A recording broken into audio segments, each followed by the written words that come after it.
Livro de Josué, capítulos 11 e 12. Quando Jabim, rei de Azor, soube do que havia acontecido, enviou mensagens aos seguintes reis: a Jobabe, rei de Madom, ao rei de Sinrom, ao rei de Aquisaf, a todos os reis da região montanhosa ao norte, aos reis do vale do Jordão ao sul da Galileia, aos reis das colinas do oeste, aos reis de Nafote Dor, a oeste, aos reis de Canaã, a leste e a oeste, aos reis dos amorreus, dos hititas, ferezeus, jebuseus da região montanhosa e dos heveus das cidades nas encostas de Hermon, na região de Mispá. Todos esses reis saíram para lutar juntos. Seus exércitos formavam uma grande multidão como areia na beira do mar, equipados com muitos cavalos e carros de guerra. Os reis se uniram e acamparam ao redor das águas perto de Merom para guerrearem contra Israel. Então o Senhor disse a Josué: não tenha medo deles. Amanhã a esta hora eu os entregarei mortos a Israel. Vocês deverão cortar os tendões dos seus cavalos e queimar seus carros de guerra. Josué e todo o exército foram às águas perto de Merom e atacaram de surpresa, e o Senhor deu a Israel vitória sobre os seus inimigos. Os israelitas os perseguiram até a grande Sidom, até Misrefote-Maim e até o vale de Mispá a leste, e não sobrou nenhum guerreiro inimigo com vida. Então Josué cortou os tendões dos cavalos e queimou todos os carros de guerra, conforme o Senhor havia ordenado. Depois Josué voltou, tomou Azor e matou seu rei. Em outros tempos, Azor havia sido a capital de todos esses reinos. Os israelitas mataram e destruíram completamente todos que viviam na cidade, sem deixar sobreviventes. Ninguém foi poupado. Por fim, Josué queimou a cidade. Josué matou todos os outros reis e seus povos e os destruiu completamente conforme Moisés, servo do Senhor, havia ordenado. Mas Israel não incendiou nenhuma das cidades construídas nas colinas, exceto Azor, que Josué queimou. Os israelitas tomaram todos os despojos, os animais das cidades destruídas, mas mataram todos os seus habitantes, sem deixar sobreviventes. Conforme o Senhor havia ordenado a seu servo Moisés, também Moisés ordenou a Josué, e ele obedeceu fielmente a todas as ordens que o Senhor tinha dado a Moisés. Assim, Josué conquistou toda aquela terra, a região montanhosa, todo o Neguebe, toda a região ao redor da cidade de Gósen, as colinas do oeste, o vale do Jordão, os montes de Israel e as colinas próximas. O território israelita se estendia agora desde o monte Alaque, que sobe em direção a Seir, até Baal-Gade, no vale do Líbano, ao pé do monte Hermon. Josué capturou e matou todos os reis desses territórios, depois de guerrear contra eles por muito tempo. Ninguém na região fez tratados de paz com os israelitas, exceto os heveus de Gibeon. Todos os outros foram derrotados na guerra, pois o Senhor lhes endureceu o coração para que lutassem contra Israel. Por isso foram completamente destruídos sem misericórdia, conforme o Senhor havia ordenado a Moisés. Nesse período, Josué destruiu todos os descendentes de Enaque da região montanhosa de Hebron, Debir, Anabe e de toda a região montanhosa de Judá e Israel. Matou todos eles e destruiu completamente suas cidades. Não sobreviveu nenhum descendente de Enaque em todo o território dos israelitas, embora restassem alguns em Gaza, Gate e Asdod. Assim Josué assumiu o controle de toda a terra, conforme o Senhor havia instruído Moisés. Josué entregou ao povo de Israel como herança e a repartiu entre as tribos, e por fim a terra descansou da guerra. Estes são os reis a leste do Jordão que os israelitas mataram e de cujas terras se apossaram. Seu território se estendia desde o vale Arnon até o monte Hermon e incluía toda a terra no lado leste do vale do Jordão. Derrotaram Seom, rei dos amorreus que vivia em Esbom. Seu reino abrangia Aroer, à beira do vale de Arnon, e se estendia desde a cidade no meio do vale até o rio Jaboque, que é a divisa com os amonitas. Esse território incluía toda a metade sul de Gileade. Seom também controlava o vale do Jordão e algumas regiões a leste, desde o mar da Galileia ao norte até o Mar Morto ao sul, incluindo o caminho para Bet-Gesimote e mais ao sul as encostas do monte Pisga. Derrotaram Og, rei de Bazã, e o último dos refaíns que vivia em Astarote e em Edrei. Ele governava o território que se estendia desde o monte Hermon até Salcá ao norte, toda a região de Bazã a leste até a divisa com os reinos de Gesur e Maaca a oeste. Esse território abrangia a metade norte de Gileade até a divisa com Seom, rei de Esbom. Moisés, servo do Senhor, e os israelitas haviam destruído o povo do rei Seom e o povo do rei Og. Moisés havia entregado a terra deles como propriedade às tribos de Ruben e Gade e à meia tribo de Manassés. Esta é a lista dos reis que Josué e os israelitas derrotaram ao oeste do rio Jordão, desde Baal-Gade, no vale do Líbano, até o monte Alaque, que sobe em direção a Seir. Josué deu esta terra como propriedade às tribos de Israel e a repartiu entre elas. A terra abrangia a região montanhosa, as colinas do oeste, o vale do Jordão, as encostas dos montes, o deserto e o Negueb.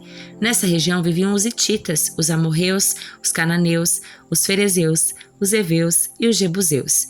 Estes são os reis que Israel derrotou: o rei de Jericó, o rei de Ai, próximo a Betel, o rei de Jerusalém, o rei de Hebron, o rei de Jarmure, o rei Laquis, o rei de Eglon, o rei de Gezer, o rei de Debir, o rei de Geder, o rei de Ormá, o rei de Arade, o rei de Libna, o rei de Adulão, o rei de Maquedá, o rei de Betel, o rei de Tapua, o rei de Éfer, o rei de Afeque, o rei de Lazaron, o rei de Madom, o rei de Azor, o rei de Sinrom-Merom, o rei de Aquisaf, o rei de Tanaque, o rei de Megido, o rei de Quedes, o rei de Joqueneão, no Carmelo, o rei de Dor, na cidade de Nafote-Dor, o rei de Goim, em Gilgal, e o rei de Tirza.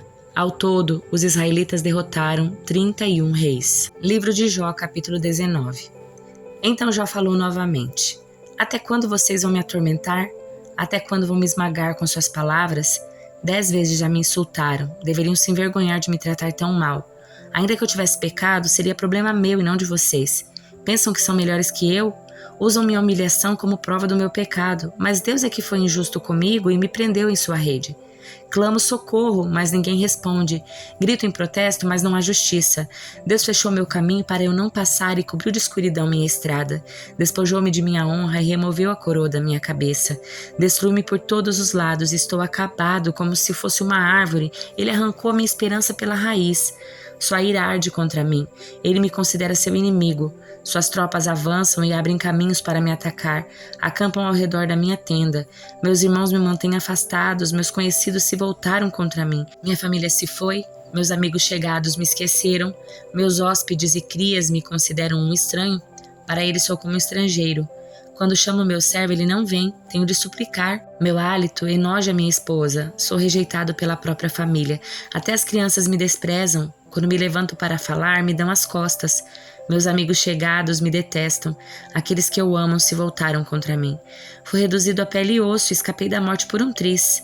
Tenham misericórdia de mim, meus amigos. Tenham misericórdia, pois a mão de Deus me feriu. Será que também precisam me perseguir como Deus me persegue? Já não me criticaram o suficiente? Quem dera minhas palavras fossem registradas. Quem dera fossem escritas num monumento, entalhadas como um cinzel de ferro e preenchidas com chumbo, gravadas para sempre na rocha. Quanto a mim, sei que meu Redentor vive e que um dia por fim se levantará sobre a terra. E depois que meu corpo tiver se decomposto, ainda assim em meu corpo verei a Deus. Eu o verei por mim mesmo. Sim, o verei com meus próprios olhos. Meu coração muito anseia por esse dia. Como vocês se atrevem a me perseguir e dizer, é culpa dele? Deveriam temer o castigo, pois sua atitude merece ser punida, então saberão que há juízo. Livro de Atos, capítulo 11. Logo chegou aos apóstolos e a outros irmãos da Judéia a notícia de que os gentios haviam recebido a palavra de Deus. Mas quando Pedro voltou a Jerusalém, os discípulos judeus o criticaram, dizendo, você entrou na casa de gentios e até comeu com eles? Então Pedro lhes contou exatamente o que havia acontecido. Disse, eu estava na cidade de Jope e enquanto orava num êxtase tive uma visão. Algo semelhante a um lençol grande foi baixado do céu, preso pelas 4 pontas, vindo até onde eu estava.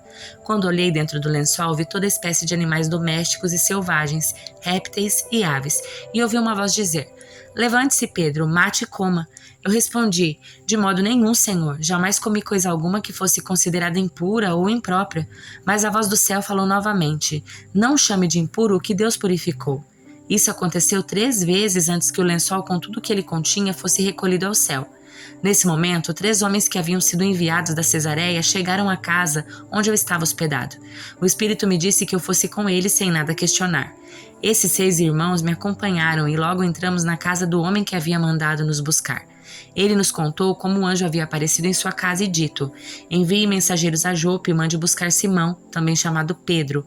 Ele lhe dirá como você e toda a sua casa podem ser salvos. Quando comecei a falar, o Espírito Santo desceu sobre eles como ocorreu conosco no princípio. Então me lembrei das palavras do Senhor quando ele disse: João batizou com água, mas vocês serão batizados com o Espírito Santo. E uma vez que Deus deu a esses gentios a mesma dádiva que concedeu a nós quando cremos no Senhor Jesus Cristo, quem era eu para me opor a Deus? Ao ouvirem isso, pararam de levantar objeções e começaram a louvar a Deus dizendo: Vemos que Deus deu aos gentios o mesmo privilégio de se arrepender e receber a vida eterna.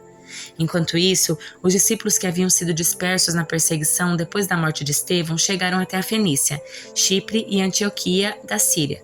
Pregaram a palavra, mas somente aos judeus. Contudo, alguns dos discípulos que foram de Chipre e Cirene até Antioquia começaram a anunciar aos gentios as boas novas a respeito do Senhor Jesus. A mão do Senhor estava com eles e muitos desses gentios creram e se converteram ao Senhor. Quando a igreja de Jerusalém soube o que havia acontecido, enviou Barnabé a Antioquia. Ao chegar ali e ver essa demonstração da graça de Deus, alegrou-se muito e incentivou os irmãos a permanecerem fiéis ao Senhor. Barnabé era um homem bom, cheio do Espírito Santo e de fé, e uma grande multidão se converteu ao Senhor. Então Barnabé foi a Tarso procurar Saulo. Quando o encontrou, levou-o para Antioquia, e ali permaneceram com a igreja um ano inteiro, ensinando a muitas pessoas. Foi em Antioquia que os discípulos foram chamados de cristãos pela primeira vez. Durante esse tempo, alguns profetas viajaram de Jerusalém a Antioquia. Um deles, chamado Ágabo, pôs-se em pé numa das reuniões e predisse pelo Espírito que uma grande fome viria sobre todo o mundo romano. Isso se cumpriu durante o reinado de Cláudio. Então os discípulos de Antioquia decidiram enviar uma ajuda aos irmãos na Judéia, cada um de acordo com suas possibilidades. Foi o que fizeram, enviando as doações aos presbíteros por meio de Barnabé e Saulo.